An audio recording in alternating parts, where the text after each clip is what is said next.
All right, it's a Buckeye Blitz. I'm Tito, Jeff Thidoff. Thank you for tuning in. Follow me on Twitter at That Happens. If Twitter's still alive, follow me on Twitter at That Happens. All right, Ohio State men, 65-43 win over Eastern Illinois this week. Freshman Bryce Sensabaugh had 20 points in the game in just 17 minutes, shot 3 of 7 from the field. Also, 3 of 7 on threes, and also knocked down, or had 4 rebounds. Zed Key had his third straight double-double for the Buckeyes, 10 points, 14 rebounds. Eastern Illinois kept it close for a while. At one point, it was 26-20 at the half, and then Eastern Illinois scored to start the second half to make it 26-22. But then the Buckeyes pulled away after that. Eastern Illinois was held to just 25% shooting. They were 16 for 64, 4 for 20 on threes. Other highlights for Ohio State, Isaiah Likely had 4 points, 10 rebounds. Roddy Gale Jr., Tanner Holden, each 8 points off the bench. The game was a bit choppy for Ohio State. They were forcing up them three-pointers early in the first half. Couldn't really get into a groove. They did have a nice little run in there, and actually I think it led 21-5 at one point. Maybe it was 21-6. Anyway, but then Eastern Illinois started chipping away back at it, and Ohio State found their groove and overwhelmed them in the second half. They finally started feeling like they were into more of an offensive flow. And what's great about the freshman Bryce Sensabaugh is that he never seemed to be forcing shots to me. They were all taken in transition in like the right moments. It wasn't like he was out there trying to get points necessarily. He took what the defense gave them, scored on all 3 levels. Loved watching it. Reminded me a lot of how Malachi Branham looked last year for Ohio State when he started to make the turn about halfway through the season and got better on. Sensabaugh is the most dynamic scorer on this team. What I like about this team is there's a lot of different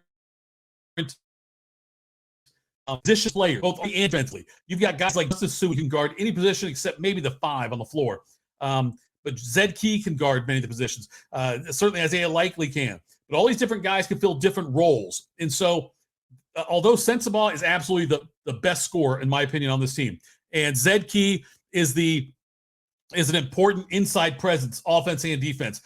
Justice Suing, a very important defensive piece. All the other pieces and places can move around a little bit. So they've got a lot of versatility, which is great for Chris Holtman's squad.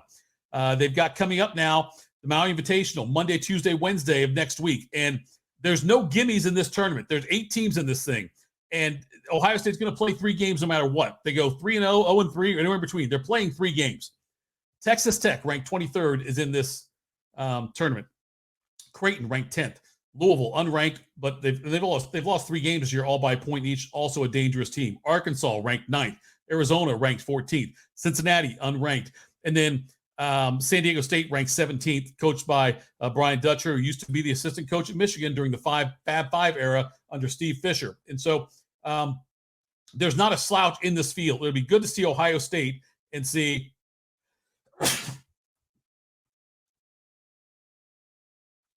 it'll be good to see Ohio State and see what they can do when they're faced with having guys play more minutes than they have played so far this year. I think Sensabaugh this year has got like 51 points in 53 minutes, something like that. But there's going to be more minutes available out there for guys and see what they can do. So that part I'm excited about seeing. Again, that takes place Monday, Tuesday, Wednesday in Maui. The Ohio State women, they beat Ohio University last night rather handily down in Athens. No surprise there. Ohio State women ranked 8th in the country, 3-0 right now. And still, they're a top 10 team in a very stacked Big Ten conference. Gene Smith appears to have had a change of heart. The Ohio State University's AD. Originally, when it came out, there was this strong possibility of a 12-team college football playoff. The first 4 seeds would all get byes. Seeds 5, 6, 7, 8 would host first-round games. So when that first came out, Gene Smith said that he preferred to play the game in Indy versus Ohio Stadium, thinking that I want to take the elements out of it. I want to make it more comfortable for our fans and play indoors, not to worry about a December game in Columbus. Well, now Gene Smith has said, he talked to Bill Rabinowitz from the Columbus Dispatch, Rabinowitz, longtime Ohio State beat reporter, and this is what he said. Smith said, the more I've listened to my colleagues and considering all the issues everybody brought up, I'm fine with playing on campus site. Now, the hope is Ohio State will never have to do that in a 12-team world because Ohio State would hopefully be one of the top 4 seeds every year.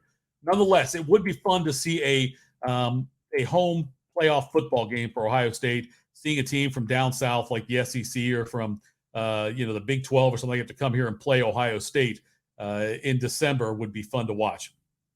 Not so great news for Ohio State on the recruiting front. 4-star running back Mark Fletcher out of Fort Lauderdale, who had committed to Ohio State back in April, has now decommitted. He took back-to-back visits to Florida and to Miami over the last couple weekends and has since decommitted. He's 6'1", 225 pounds, 4-star, rated the 15th best running back in the class of 2023. And he was Ohio State's only running back in that current class. So now the Buckeyes will try to go out and grab somebody else. They've already lost a couple of players. Dijon Johnson, the 4-star cornerback, went to Florida, and Ty Lockwood, the 4-star tight end, after committing here, is now going to Alabama. So it happens. It's the way it works in college football. Ohio State will find somebody else to take this role, but they're now in the market for a running back in the 2023 class. Ohio State takes on Maryland on Saturday, a 3:30 kickoff there on the road for Ohio State. The Buckeyes are a healthy, I think, a 29.5-point favorite, maybe is what it was last time I checked. That's the 3:30 Eastern game, the noon Eastern games. There's two of the top 4 teams in action. Michigan hosting Illinois. TCU is at Baylor. A couple of big games there. I don't expect Michigan to have much trouble with Illinois. TCU Baylor is going to be a little bit dicier on that one. But those are ones to keep an eye on if you're a Buckeye fan, and trying to see how the top 4 in the playoff seeds will play out. A TCU loss probably bodes well for the Ohio State-Michigan loser, I would say, in that game coming up next week, which we can't wait for, the game. So those are the ones I would keep an eye on there. Later on in the evening, you got Utah against Oregon. UCLA, USC is another big one later on. Oklahoma, Oklahoma State. Not so much for the CFP, but just it's a big game in general.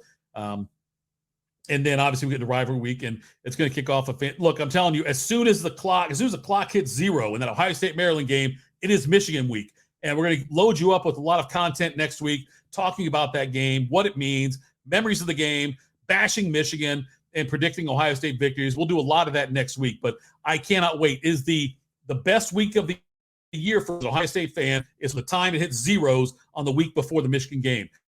There's lots of things you can watch on former shows, old shows you watch on YouTube and things like that. Watch old Woody versus Bo games. Watch all of those things. Embrace it. Love it. And I won't sleep much that week. I certainly won't sleep the night before, but that's all coming up. Again, I can't wait for that. So that's it for today's Buckeye Blitz. Again, go to betus.com. DSP 125, 125% bonus.